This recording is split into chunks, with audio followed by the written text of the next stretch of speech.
Welcome, everyone. We are back for Mavs Sports Take. This is episode 40, your weekly podcast for sports, business, and a whole lot more. Here we tackle the business of all the news that you hear about and some that you don't. We're going to be taking a look at the quarterback conversation, the carousel that could be coming to fruition sometime in the near future. Guys like Aaron Rodgers, Deshaun Watson, Jimmy Garoppolo, will Gardner Minshew be on the move? Plus, ever wonder what an NFL scout does during the months of May, June, and July before camp? We will be answering those questions here tonight at Mavs Sports Take. It is a odd season, to say the least. Usually there is some uneasiness after draft season for scouts in the business. So we're really going to dive into that. Before I begin, Mr. David Turner, how are we, man? Best time of my week. How are you, brother?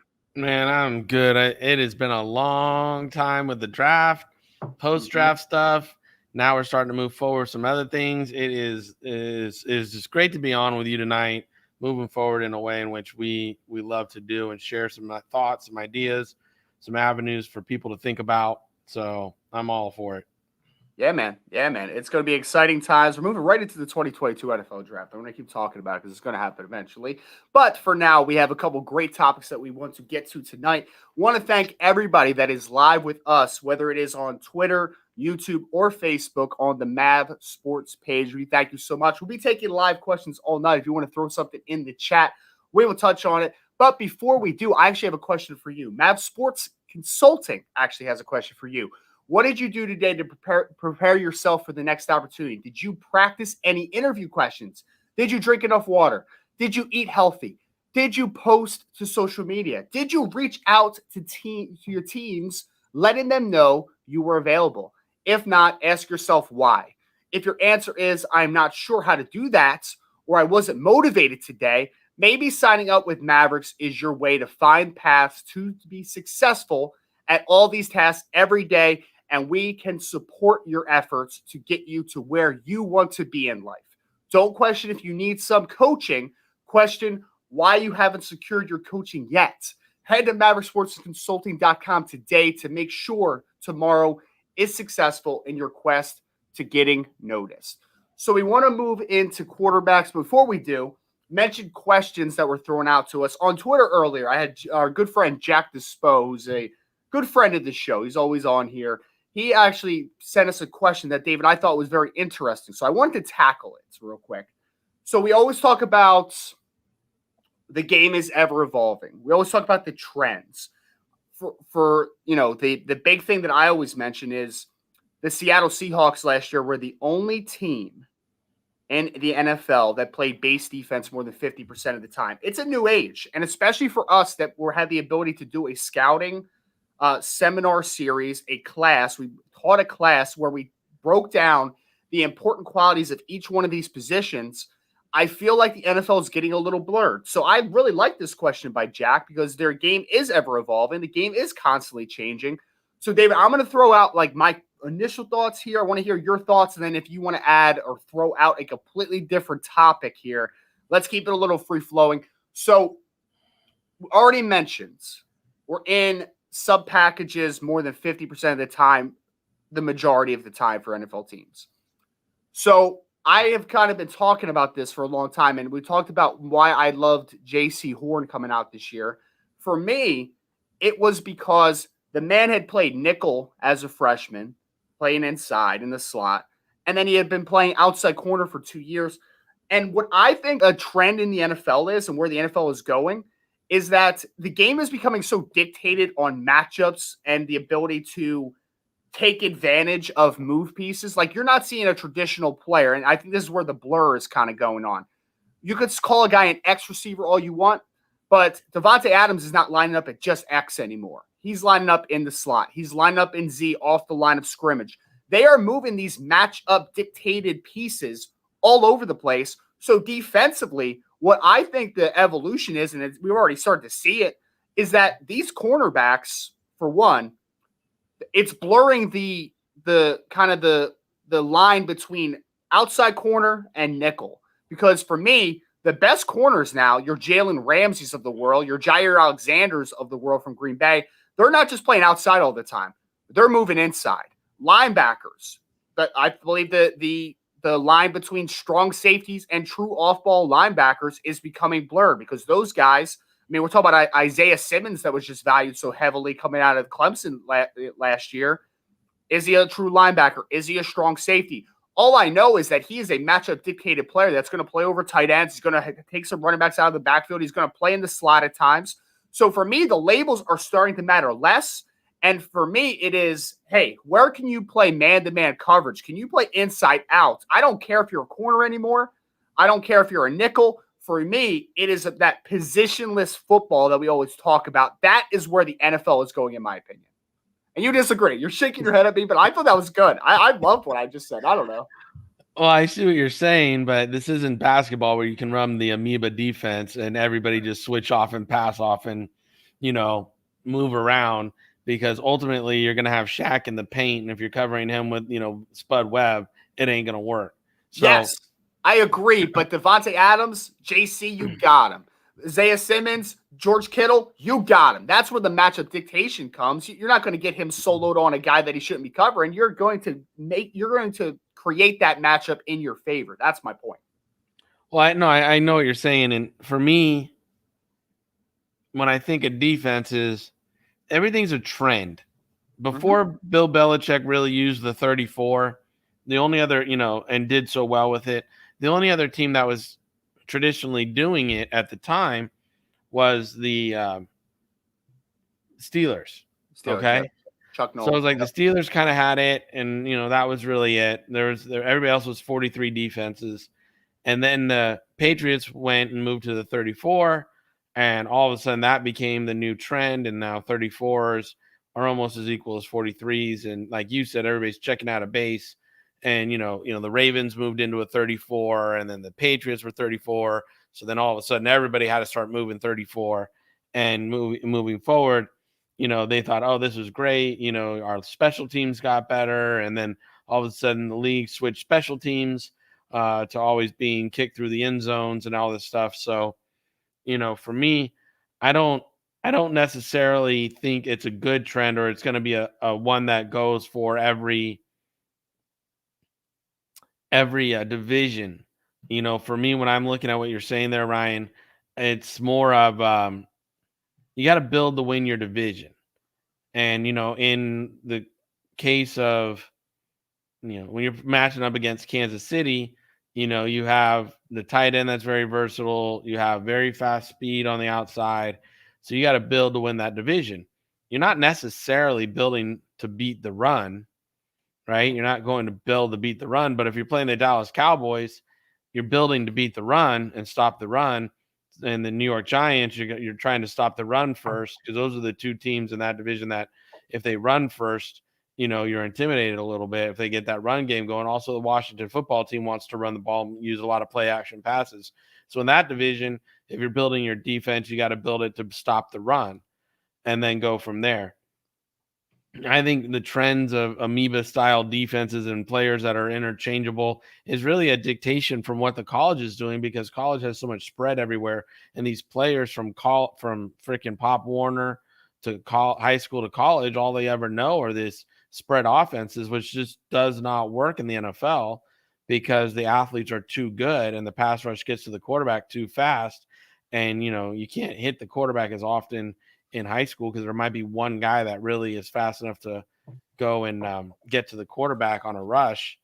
But that being said, you just don't, you account for him, and the rest of the line is too slow, too small to get there. In the NFL, everybody can get there. So you got to, you got to shore up your packages as far as protection a lot better. I think a trend that we're seeing right now with the coaches being the one running the teams versus the general managers is one that's going to ultimately bite owners in the culo, because it's what? In the culo. All the Okay. Italians out there know what culo is. So, I think that because the job of the general manager, as Ernie Accorsi taught me, was to protect the organization at all costs. You have to go forward thinking of the owner of the organization with every move you make. Whereas the coaches, everything they focus on is winning the next game, winning this week. It's not winning 3-4 years from now. It's making sure this season they go 11-7 or 11-6, I mean, and secured their job for next year, because if they're making decisions that make them go, 3-14, now, they might be out of a job next year. So, it's gone. I mean, back when I got into scouting and pursuing a general manager's job, that's what my goal was in life. There was very strong personnel people in control of every team, and every team, had a general manager looking out for its best interests. Now with the salaries of the coaches and the coaches complaining, since Bill Parcells said I should be able to, pick the groceries if I'm cooking the meal, you know, the salaries for coaches have gone through the roof, whereas personnel guys have not. They're gaining so much control. I think ultimately you're going to find ownership not enjoying this model and going back more to the general manager model, solely because the general managers really have the interest of the organization, and the president and the general manager can run the team and protect the owners back and guard their six, because that's their job. So let me ask you, David, the first guy that I remember being the general, taking on more of an expansive role as a general manager de facto, right? And being a head coach, I guess would be Bill Belichick. Is there somebody before him, is my question. I think you had strong coaches before him, like Bill Walsh. People always thought, he ran personnel as well. But even with Bill Walsh, you had Carmen Policy there. You had other people in the building that really did it, and they didn't have the ego. So Bill Walsh just kind of took the press conferences and did stuff. Now, with how our media is, our social media and our feed me so fast media is, it's all about who's in front of the mic, and then you go get like a guy like Kyle Shanahan hired, and then he goes and they hired John Lynch right after, and now they're like, oh yeah, we're buddies, we're good. But if there's infighting, who has the final say? Right. And that's where it all comes into. And then the NFL rules come into, well, if the general manager, if you're interviewing someone to be a general manager and they don't have final say on the roster, the other team can not grant you permission to interview them. So then they say on paper the general manager has the final say just to get the guy they want over, but the coach really has the call. Now, Belichick has had a successful career and obviously doing this as far as winning with the groceries he's selecting. But let's Not be honest. everybody's Belichick. Well, not everybody's Belichick, and his tree is not deep in success stories post him, But if you really do look at Bill Walsh's tree, where those people went, they had good personnel people with them. When you talk about, Andy Reid in Philly, they had a good personnel person with them. When you talk about Green Bay, right? And then in Mike Holmgren, they had Ted Thompson and they had Ron Wolf. So, they had good personnel people with them.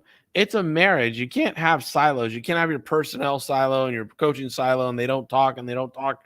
You got to have good relationships with the people that are around you. You can't have the Marty Schottenheimer situation with, what is it, AJ Smith down in San Diego, where they didn't speak and they didn't like each other. Marty went 14-2 or whatever, and they got thrown out the building, and they didn't recover for a long time after that decision and that move. Both parties have to come to the table and be, it's got to be a relationship that is, viable in both ways. Have to respect the jobs being done, but that's only happens through good communication and good systems set up to do so. Like, I think, right now, if you look up in Buffalo, Davis was obviously, Billy was there before Bean, but they have a really good relationship and they're walking in sync with each other. Look what's happening in Miami. I think that coach Chris and Brian Flores are walking in step with each other. I think Veach and what's going on there in Kansas City with Andy Reid, they're walking in step with each other. So you have personnel and coaching walking in step, and you're seeing the success through that. So, again, my whole thing is when you have a general manager guarding your six and really taking the ownership's best interest into mind, you don't wind up with situations like Houston.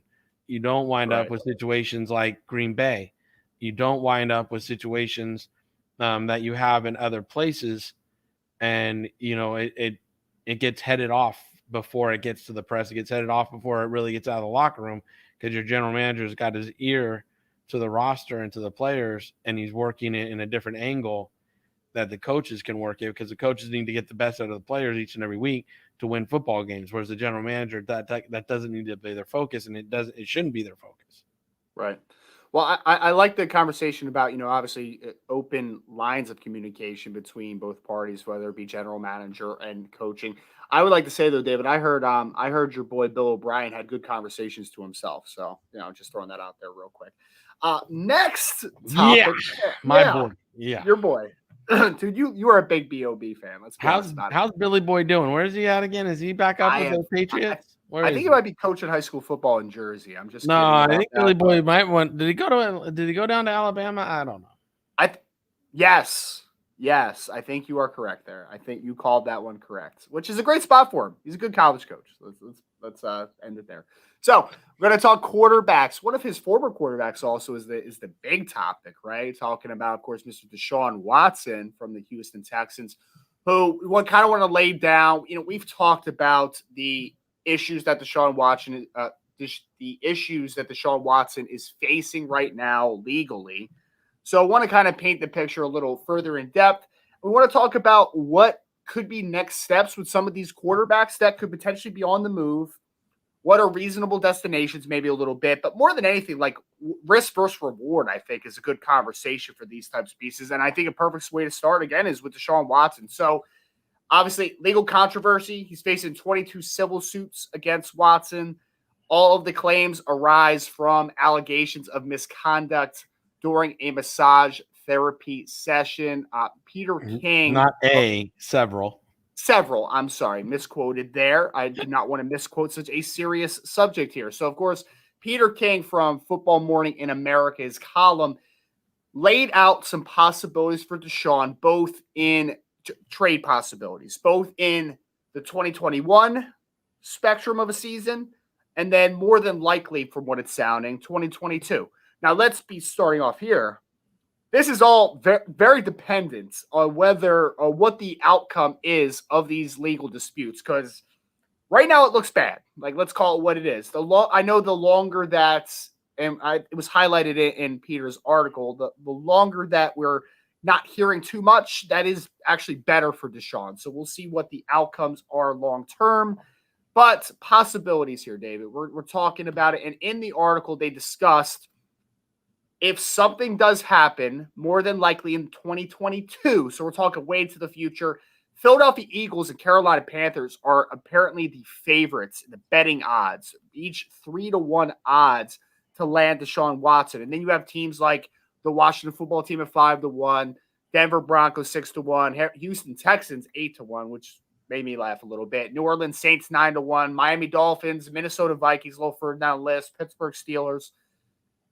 Funny, though, for me, Carolina was the one that kind of stood out to me and said, that's kind of, very dependent on how Sam Darnold does this year.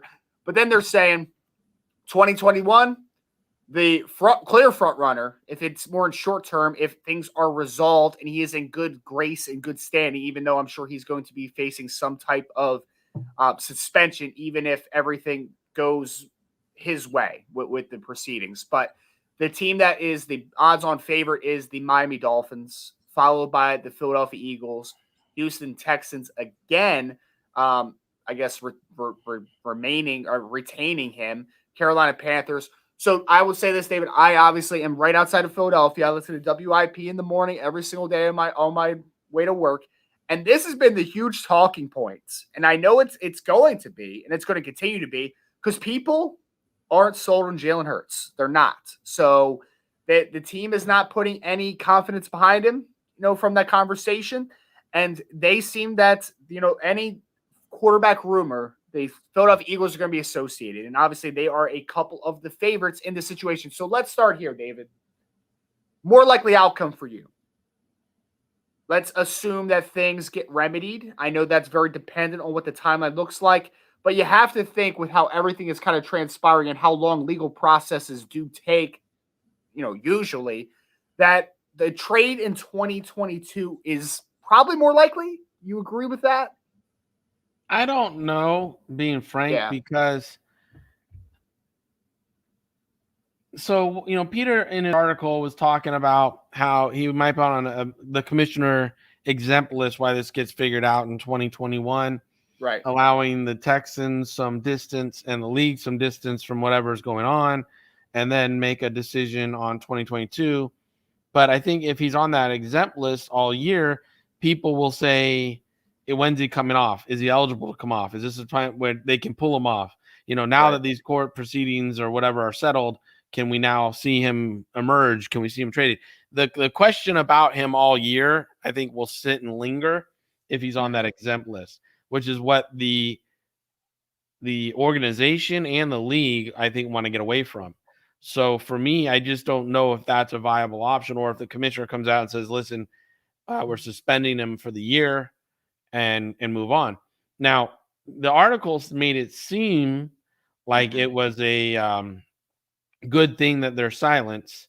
Right. And, because the 3 weeks post first accusation was daily posts, daily things. The lawyer for the young ladies was out there trying to drum up support for them and their claims. So he was constantly flooding the market with more and more tweets and more social media posts and more accusations.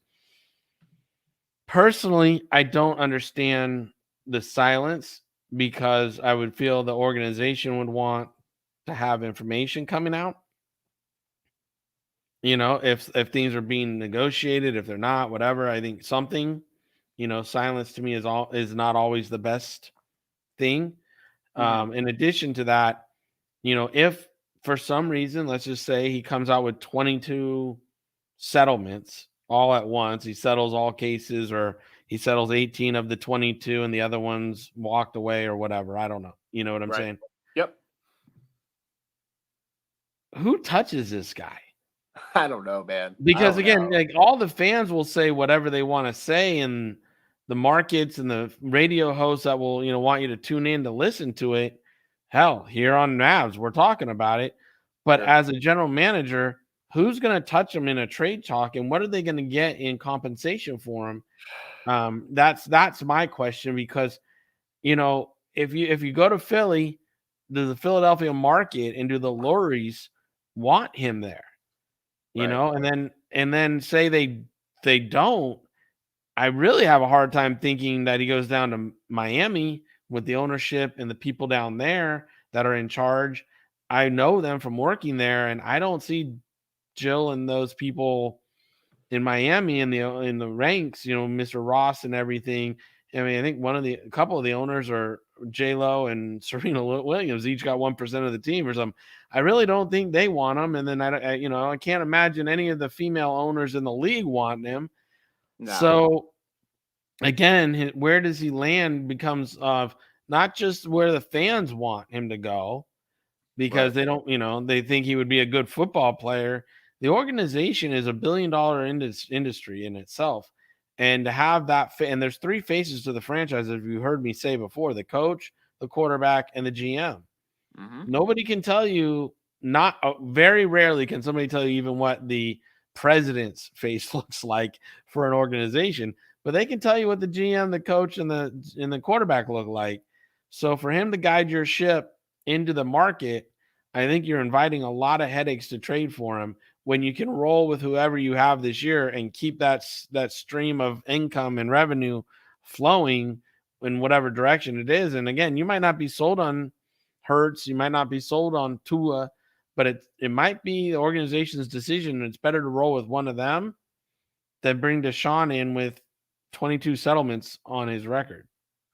It's so funny because obviously we're talking about the difference between, the reality, and that is the front office and the coaches, and how it looks on the franchise, right? I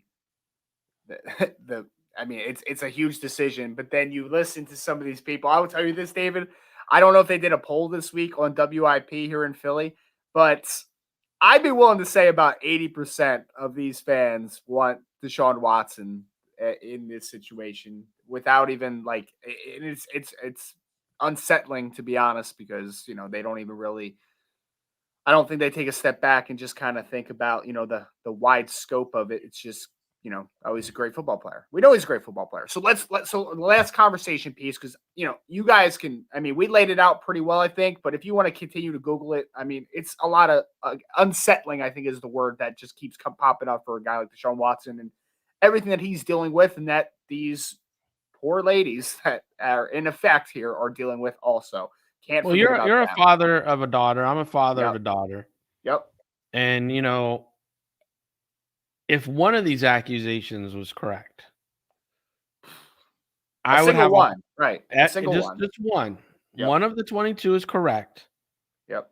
I would have a hard time looking my daughter in the face and saying this is the best business decision daddy can come up with. Right. Because fuck me if I can't find a better decision to build this team around a better human being. Now, I'm not accusing them. Don't tell me, go Twitterverse, calm down. But I'm saying if one is correct, and that's a big IF, I don't know. But if one's correct, I have to be able to look my daughter in the face long after my career is over and tell her it was the best decision I could come up with. And I'm a better personnel guy than that. I would figure it out some other way.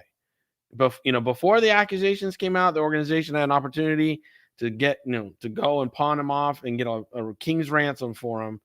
But, again, if it's true, if one of them's true, you gotta, in my opinion, you gotta let them skate and go a different way.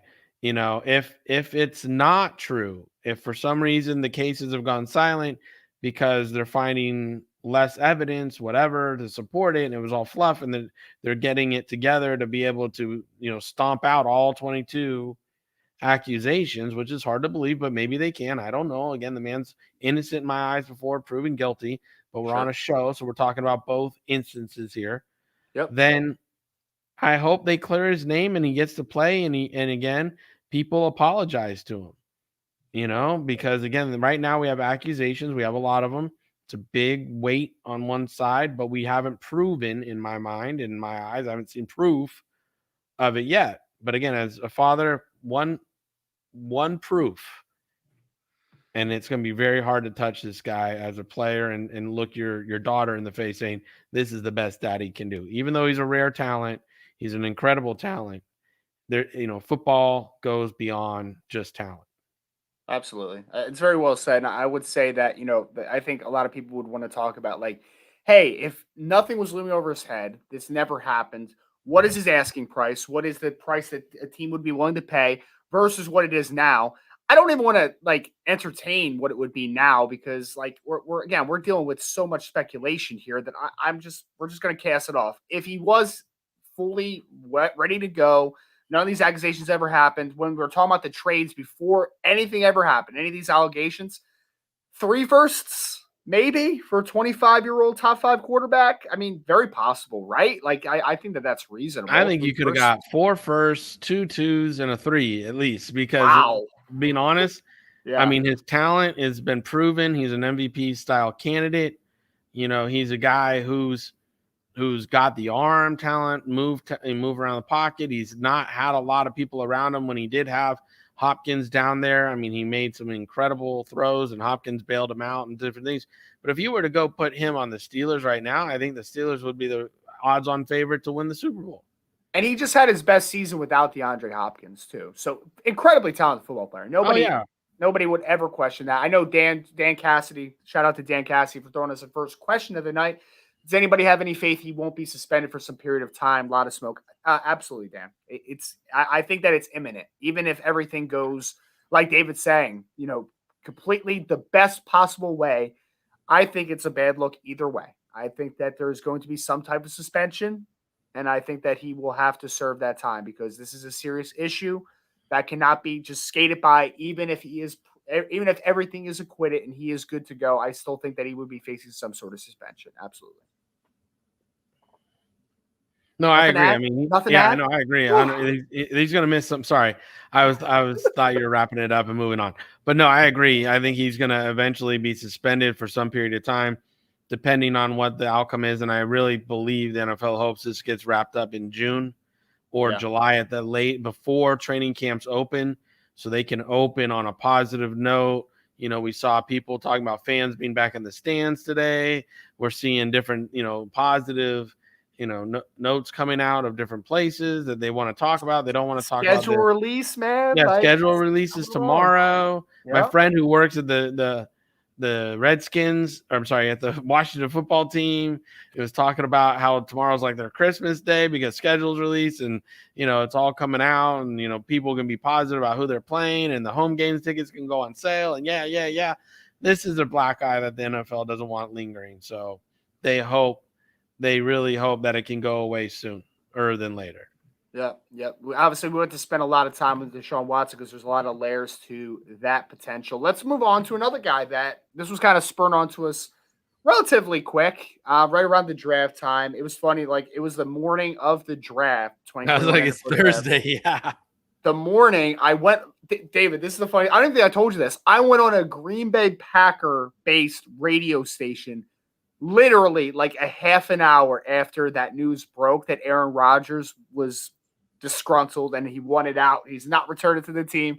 And it was so funny because they got me on the radio and they're like, I know this is a great time, but we're going to talk about draft. And then they just kept reiterating every like 2 minutes, like, we understand what's happening with Aaron Rodgers. We're going to get to it, but we have draft talk. I'm just like, wow, this is the worst timing in the world. So to lay it out, Aaron Rodgers, all-time great quarterback, all-time great Green Bay Packer quarterback, obviously, is apparently he's done. He's done. And you just keep hearing it. I mean, there's been moments throughout the years where it's kind of seems like there's been a little bit of a fractured relationship there between the team. And it looks like it might be on the brink. So, David, I think he is 37, will be 38 during the 2021 season. So, obviously, he's a guy with a very short window. I know we see some guys playing into their 40s, but not everybody's Tom Brady, right? So, I mean, how many seasons are we getting? 2 to 3, maybe good, good seasons. He's had some injuries in the past. So I think 2 to 3 years is probably the window for a guy like Aaron Rodgers. So starting here, what could you get right now for Aaron Rodgers, do you think, if the Packers were willing to trade him? What is the draft capital? What is the compensation level for a guy who just came off of what maybe his best year and an MVP season? Bucket of popcorn chicken? What? Is that your serious answer? That's it? Well, I mean, let's think about it. You got Aaron Rodgers, who's classically bashed, pretty much been a disgruntled worker since he's gotten into the league.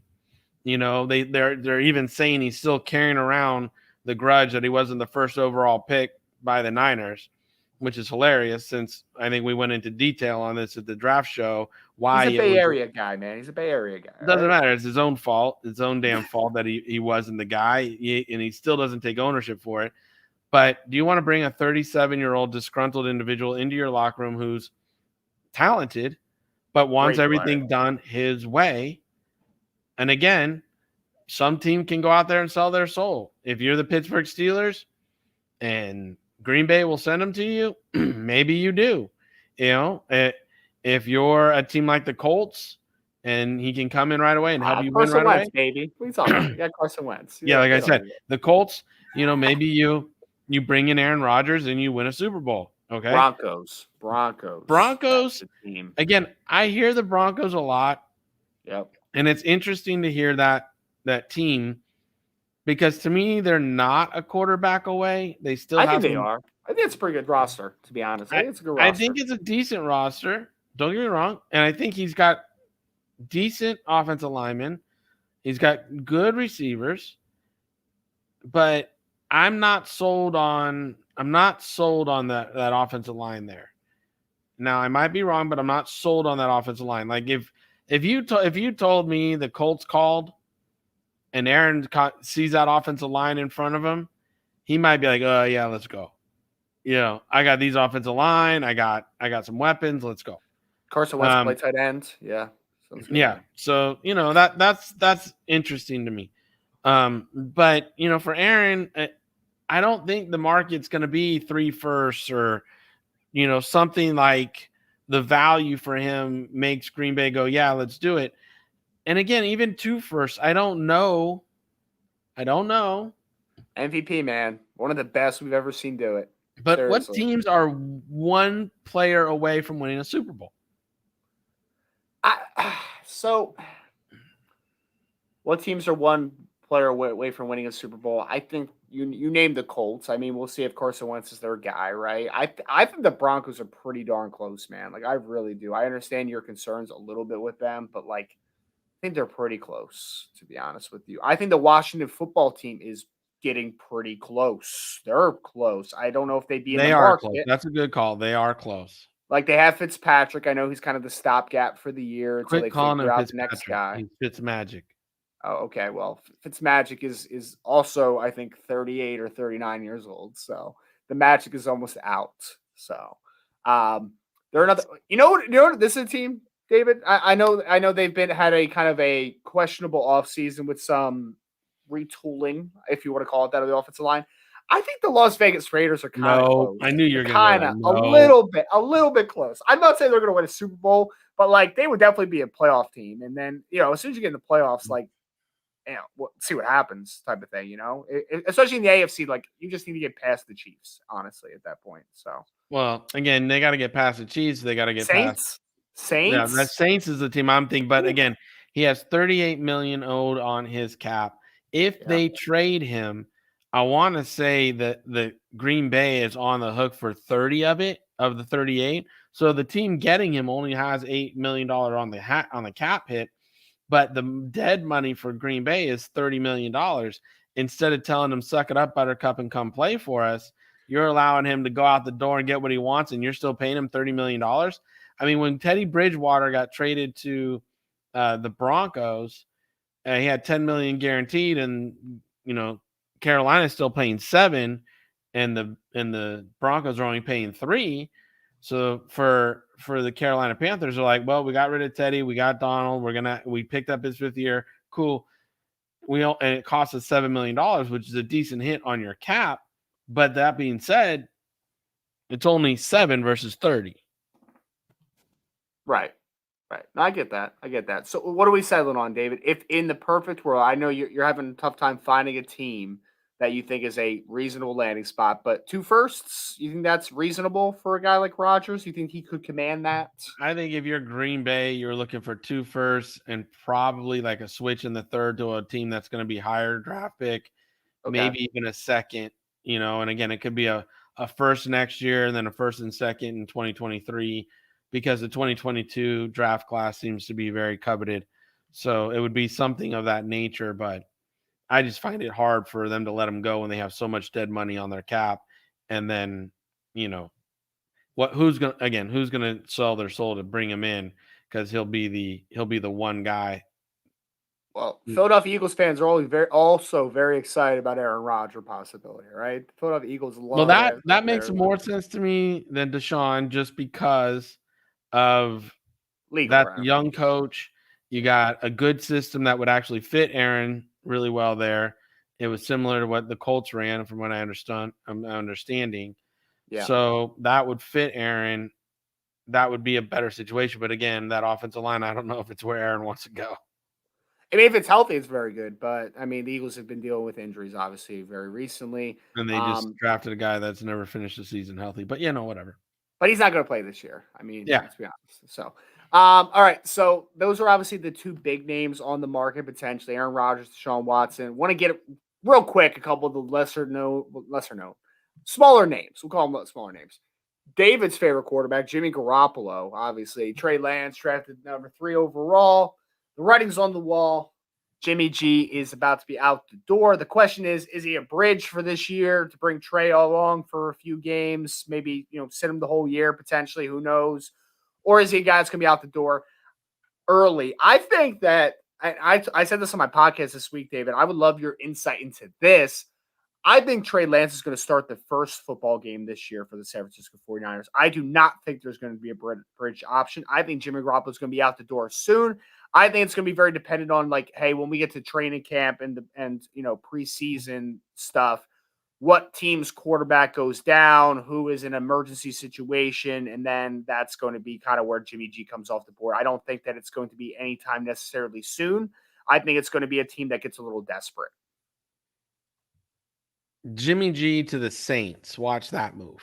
That's boring, dude. That's so boring. It's not boring. It's a situation where they need a quarterback. When they get into training camp and they realize who they have, and your boy Ian Book isn't doing his job.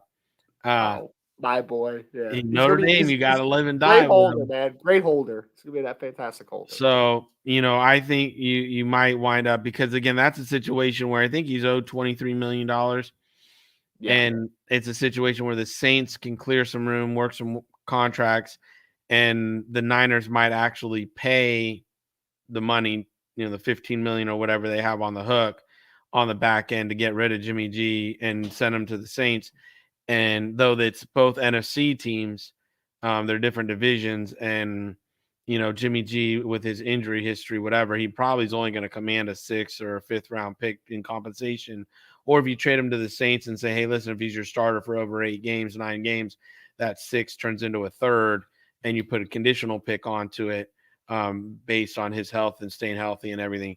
That in itself could, or you can put into a 2023 3rd round pick and say, listen, if he's your starter for 2 years, then it goes into a 1st round pick type situation. So, I think Jimmy G has some trade value to the right team. And I think the team like the New Orleans Saints could be it unless an injury comes up.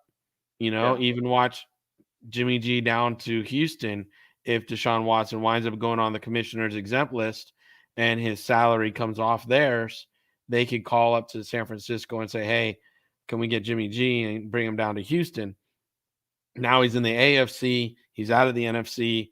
So even if he goes down there and does great, you've moved on from him and you've cleared your room for the following year. And, like you said, I think they're going to be very confident with Trey once they get him in the building and they see his tools and his capabilities.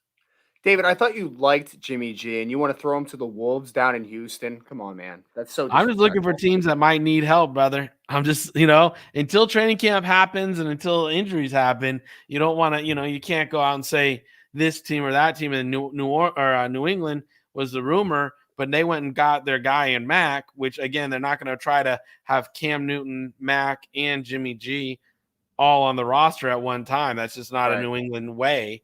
So when you're looking at the landscape right now, New Orleans and Houston are the 2 teams that might be interested in Jimmy G at this time. And so we had Dan comment in here. I think San Francisco is too good to start with Trey, although I think, I guess early on is what he means, although I think he'll eventually be great. This is my opinion on this one, David, and this is kind of what I was saying. I would love your opinion on it. A guy like Trey Lance, who has been kind of revered for his mental acumen and his ability to come from a pro-style system, I don't think that Trey Lance is in a situation where he has to be ushered along slowly, because I think that from a mental side, he's going to get there quick. The thing that with Trey Lance is he just did not throw the football a ton. He missed the entire season. He played as a redshirt freshman, threw the ball 300 times, didn't play except for one game this year. For me, Trey Lance needs to play football. That's where I think that his biggest thing is he needs live bullets. I don't think it's a sink or swim. I don't think it's something where you have to bring him along slowly, because the mental side needs to sharpen. He needs to sit behind a guy and he needs to learn to play the game. I think that Trey Lance literally just needs to play football. That's kind of my opinion on it. Anybody who listens to me knows I'm really a big proponent of sitting a rookie quarterback. I really am, for the whole year. But in this case, Ryan, I think you're 100% right. I think Trey Lance needs to play football. He needs to be on the field. He needs to be taking live bullets. He needs to see the game, the speed of the game. And I believe he's mature enough to handle the bumps, bruises, and hiccups along the way. I believe he'll handle the press just fine coming at him when he makes bad decisions and games, and he has the right acumen to do so. But, normally I'm all about, honestly, even when we had Eli, it was draft him and sit him, let him sit. But that's guys who've started 3-4 years in college, played the way. But this year, with the adversity that Trey faced and sitting in the way he had to because of the pandemic and everything, I'm a big proponent of him. If he's their guy, let him be their guy. Yeah. And I think that, he was asked to do a lot protection-wise. He came from a pro-style system. I see a lot of people compare him to Patrick Mahomes, who obviously sat the entire year minus the last game. But Patrick Mahomes came from that air raid system, right? Like there's not a lot that's translatable from that system to an NFL system. So Well, think about it. It's a 17-week season or 17-game season now, right? 17 games. Yep. So even if they start 1-4, first 5 games, they still have 12 games to go, to make the playoffs, to do what they need to do. And the kid's got his feet wet early, and then they build off it and build from there. So again, for me, in this situation with what you're looking at right now, I start the kid. If he gets to camp and he looks like the guy, get rid of Jimmy G into the best opportunity you can send him to. Give the confidence in the ball to the kid. Let him run it. Now, you got to backfill behind him a little bit. I think maybe if you're going to do that with another veteran quarterback in order to make sure if he goes down, you don't leave the team, swinging in the wind. But at the same time, you need to – that's something you do as a personnel group and a, get it done type situation. But for me, if Lance looks as good as I think he will, I start the kid, let him go, and don't have Jimmy G in the building as the backup, because then the press can start pulling that string. When are they going to put Jimmy in? This kid's not looking in. Put Jimmy in. Put Jimmy in. Put Jimmy. No, Jimmy's out of the building. The safety net is Mike Glennon or something. You know what I mean? And therefore, we're not trying to pull the cord early and get him there. Oh, man. That is, yeah. He is maximum backup Mike Glennon. He is the prototype of a backup quarterback. Good mention of Mike Glennon on the podcast, David. Last guy, I didn't know we had to mention him, but David put him on the script. So he wrote the mustache. I was like, who the heck is the mustache? He's talking about Everybody Gardner knows Minshew. the mustache. Well,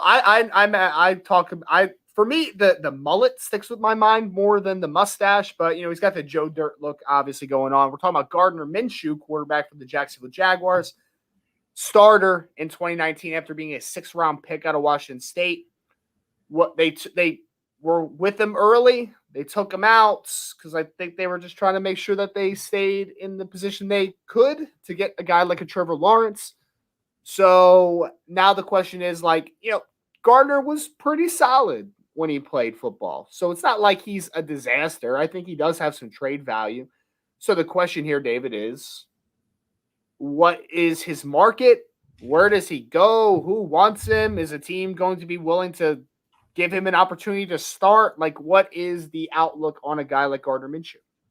I think Gardner Minshew falls in almost like a Trubisky type situation, where I think a team that might want a quality backup, like San Francisco or something, might pull off a double trade, trading Jimmy down to Houston, and then the same day getting Minshew from Jacksonville to come over to be their backup in San Francisco. There's a lot of history between Trent Baalke, obviously, in the organization in San Francisco. So, maybe they do that, maybe they don't. But I think you're looking at a situation like that to make it happen. So, if you're looking at a backup situation, that you need a guy, you need a guy that can do it in a pinch and guide you through many games. If you need him, you go get, you go offer the Jacksonville Jaguars some draft capital to bring him in. And again, you maybe make it a conditional pick where it's a 6 right off the bat. But if he starts 7 games or something for you as a starter, it moves up to a 4th or a 3rd or something. So this way you can bring him in. And I think there are going to be some teams that I really do. I think there's going to be some teams that offer that. And it might even be Houston, honestly, in the division. If Deshaun goes on the exempt list, they might, and they can't get Jimmy, they might make a run at him. Or you can see a team like maybe your team, the Rams, or somebody make a run as a quality backup. Because even though they have a starter, they don't have a backup that if that starter goes down, they can ride the wave to the Super Bowl. You know what? The only team I want to throw out there, and it's not a very great conversation for me because I think Gardner is what he is. New Orleans Saints for me is a team that is interesting. I think he would fit what Sean Payton wants to do in New Orleans. But for me, David, this is my kind of mindset is I think no matter where he goes, he is in the ideal situation is going to be a backup quarterback. I don't think there's going to be a big starter market for him. So if I was Jacksonville, rookie quarterback. Obviously, Trevor Lawrence is going to start from day one, but like Gardner's my backup. Like he's making pennies. He was a 6th-round pick. Like I don't think that it's not like you have a massive contract on the books like a Teddy Bridgewater to a degree or a Jimmy Garoppolo that we just talked about, where they're going to be relegated to a backup option at some point, but yet they're making very good money. Like Gardner's making no money. He has no leverage. Like you're a No, it's backup not the quarterback. leverage. It's about the message in the locker room and in the press. If Gardner's in your building, then I think you wind up having that. If Trevor stumbles out the gate, then the media starts talking about bringing the stash back on the mole, whatever you want to call them, back into the fold, and not having your young quarterback have to hear that. Getting that guy and getting something for him keeps that from having to be heard in his ear. So the young guy just has the ball in his hand and he keeps going and keeps pitching without having to look over his shoulder because the old starter is still there. Like when, again, it's just for me, I like a clean breakup. Let me put it that way. I like a clean breakup. So therefore, it's just like, let's break up with the old quarterback by getting him out of the building since we got the new guy here. Kind of like what the Bears did. They didn't keep Trubisky. They got rid of him, got in the draft, got their guy. Now they don't have to have that conversation.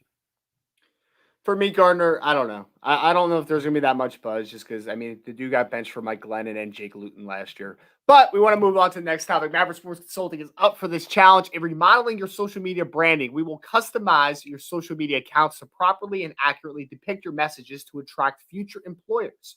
Stop searching for inroads and construct them with your social media planning. We will work with you to lay the foundation for a successful social media campaign to attract your next opportunity. Please go to mavericksconsulting.com, mavericksportsconsulting.com today to move your social media forward. So we want to kind of hit some of these topics very quick here. I know we're running out of time already on this fantastic episode. Again, Mav Sports Take episode 40. David, I know this one hits home with you. We want to talk about the scouting side of things. Usually right after the draft, we're talking about, hey, scouting futures, where are they going to end up? All that good conversation. This year's a little abnormal. So first, can you just kind of lay out, the draft is over. What is the typical offseason outlook for a scout, either under contract for another year or maybe looking for a new opportunity? Historically, the day after the draft, Monday is called Black Monday in our world for scouting because people get let go after the draft right away. And the most scouting contracts run till June 1st. So the organization makes a clean break in the beginning of May, and then they have to move forward to find their next opportunity. So that all being said, it's a situation where you look for the movement to happen quickly. This year we saw some movement initially. We saw some teams make some moves, but that slowed down. Not so many people are, being reported. A couple people got hired, like over the weekend. Dan Morgan, I think, moved from the Bills down to Carolina to be their assistant GM. Today they hired a guy out of the the Washington football team to be their college director. Mike Martin, who used to be there, is now going to be up in the Lions in some capacity. So different things are happening. It's not as fast as I figure this week. There'll be more to report it later in this week and beginning of next week. Typically, all the moves are done by June 1st. But, historically, you hear more at the combine of where people might move, how things are going to get done, or at the Senior Bowl, and you can meet and talk to some people. This year, we didn't see that because of all the stuff being virtual. So therefore, it became a situation where, it's really hard to figure out who's going to do what and what's going to happen here and the rumor mill doesn't even know. Like I talked to some GMs last week personally about some opportunities and, maybe where they are hearing of opportunity. And a few of them were like, man, I don't even know. Like, draft's over and it's quiet. Yeah. Because everybody's being done on the phone and everything's, unless you pick up the phone and ask those questions, no one's calling you, unless they're trying to hire off your staff or something. So yeah, it's not the normal time. So veteran scouts like myself and others that I know, They're having a hard time getting phone calls, getting to people, talking to individuals, and young scouts that haven't been in before. They're having a hard time getting word out of places that do have openings if they're going to open up the interview process or not. Yeah, and that was my main takeaway that I kind of wanted to lay it out there, because obviously we get a lot of questions for, people that maybe have career aspirations in the scouting field.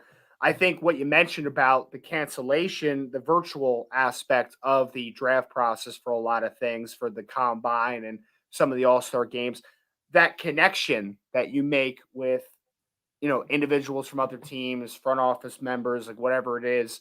I think that the people that have the advantage, and correct me if I'm wrong, are the people that have been there, done that already have those connects for the next job opportunity potentially. And for people that are trying to potentially break in, usually I would think that, like, hey, it's obviously like, oh, we're going to bring in like this younger guy. He's going to cost us less money. And that's fantastic. But this year, like, if you don't know anybody, where are the connections coming from? You know what I mean? Well, and I think the relationship building has already had to be done. Like, personally, I don't know the new GM up in Detroit or the one in Atlanta. Right. Like, I don't know them at all. I've met Nick Caserio once. I can't say that I know him or he would even recognize my name, right? So, I've met him once, and I don't know how good his memory is on that. So it's, the relationships aren't installed. Like, we're not sitting there knowing these guys. And over the last, say, even 2 years, the road has been really different.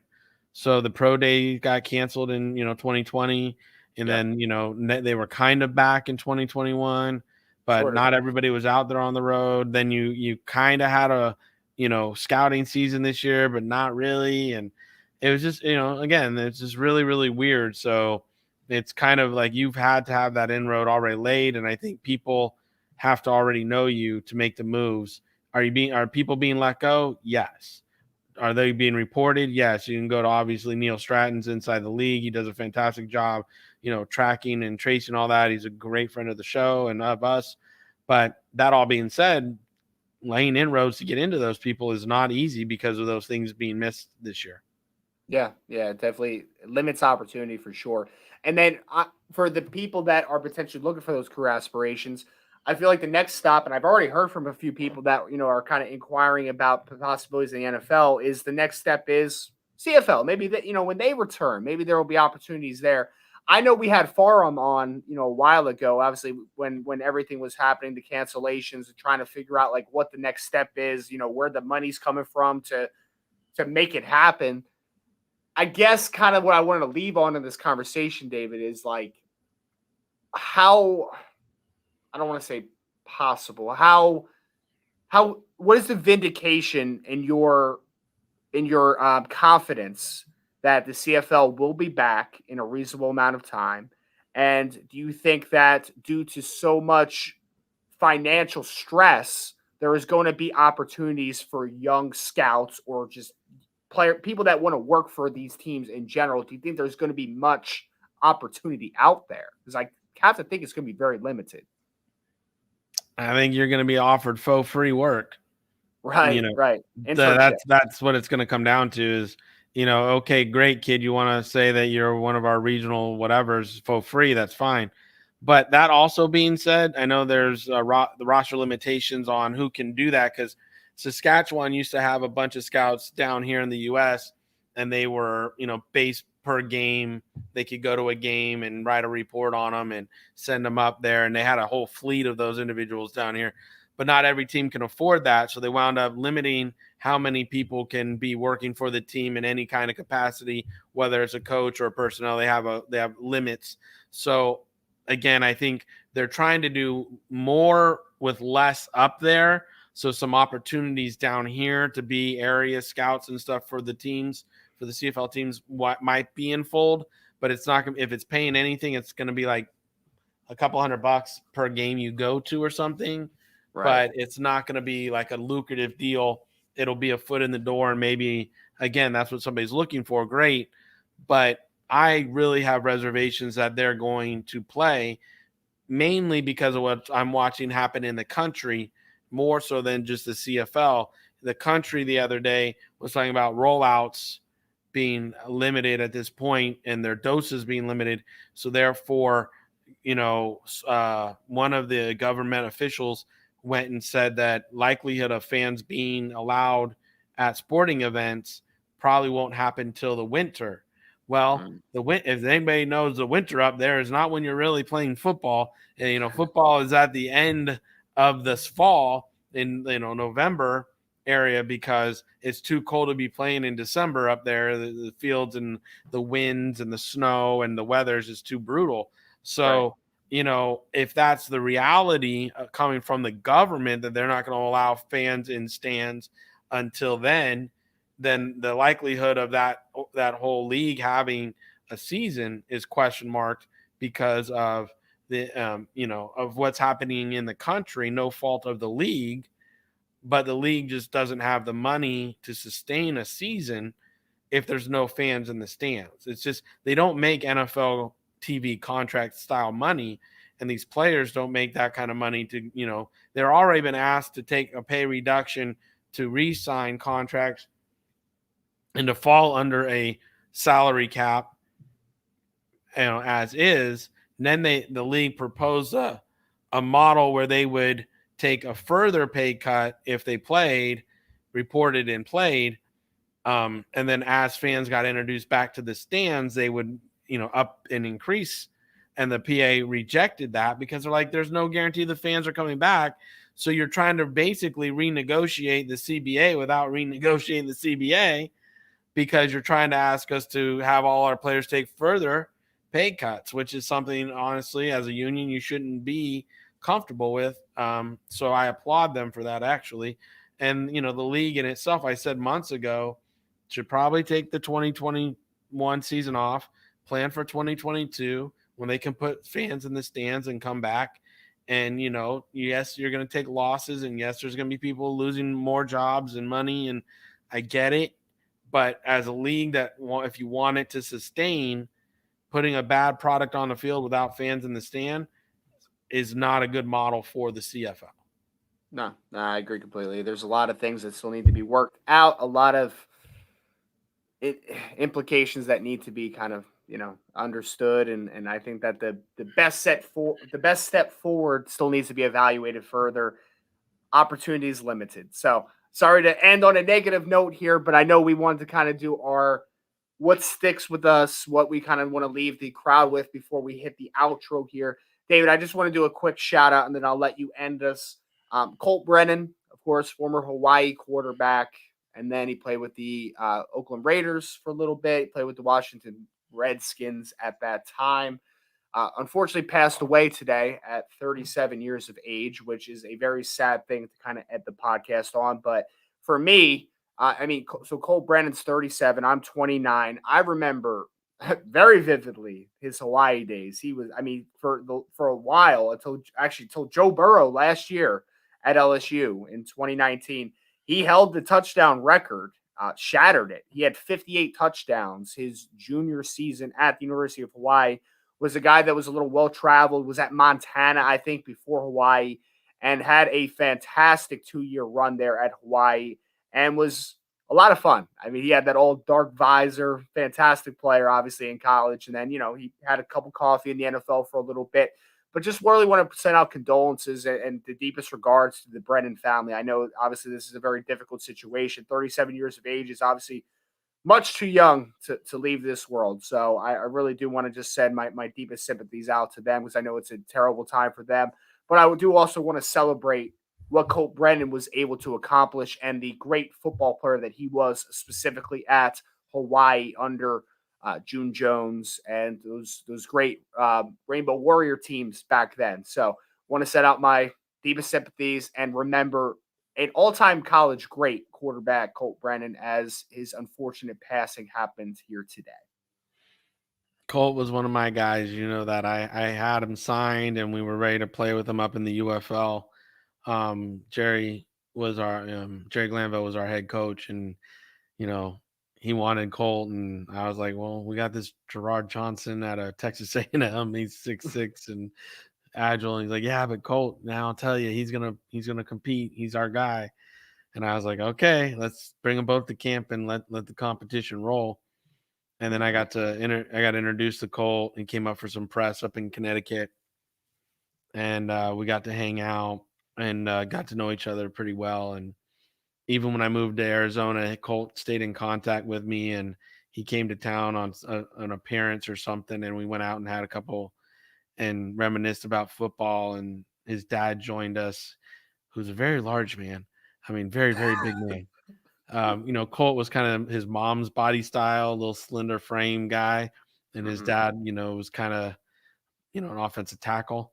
So it kind of surprised me. But when I got them together and we started talking ball and talking everything, and it was really a fun afternoon. And then Colt and I would text once in a while, and then he got in a car accident and developed blood clots and different stuff that affected his health. And he was in rehab when this happened. So that was an upsetting moment this morning when I saw it, because I was rooting. I've always, ever since I met Colt, I've been rooting for him. He's just that kind of personality, that charismatic individual who, everybody loved. And when he met you, there was a big smile and a hug and a bra, how are you? All right, bra, and a, mahalo on the way out the door. And tough day. A lot of us UFLers that knew him text and talked and got a hold of each other today. And a friend of mine, Daniel, is there in the UFL or in the spring league right now, and he was with June, and he said June and Jerry were really, really beside themselves a little bit today, and I could understand why. So to the family, I send my condolences, my love, my support, my prayers. I know Colt and his addictions are at peace now, and he's somewhere where him and I will get together and we'll talk ball one day in the future, because he's a really special young kid. Yeah, so again, biggest condolences to the Brennan family and their tough time here. Want to end that, and again, more than anything, obviously the condolences and the sadness of today bring. Want to celebrate the great football player, and as David Turner kind of illustrated, the great young man that Colt Brennan was as well. So, ending the show there, we want to thank everybody that was able to stick around with us throughout the show, whether you were on Twitter, YouTube, or Facebook. Want to ask you if you could go to Apple Podcasts or any other podcast platform that you use for the podcast, Mav Sports Take. Send us a review. Give us 5 stars. We really would appreciate it. Make sure that you like, share, and follow us all on Twitter, Instagram, and LinkedIn, and Facebook as well for Mr. David Turner. I'm at Rise and Draft on Twitter. David is at Mav_sports. We thank you all so much. We appreciate you very much. Fun times ahead for the 2022 NFL draft cycle and just the 2021 year, 2022 year. I'm so excited about the things that we have in store and in plans. Want to thank David Turner as always. Want to thank everybody out there. We will be back same time, same place next week.